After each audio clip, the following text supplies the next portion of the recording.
How to multiply 37 times 37. So write the problem.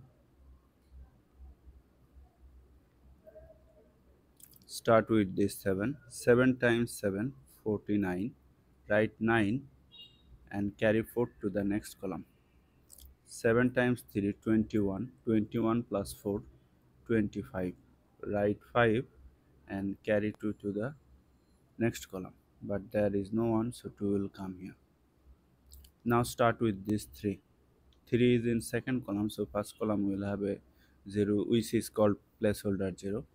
So 3 times 7, 21. Write 1, carry 2 to the next column. 3 times 3, 9, plus 2, 11. Now add 9 plus 0, 9. 5 plus 1, 6. 2 plus 1, 3, and 1. 1369.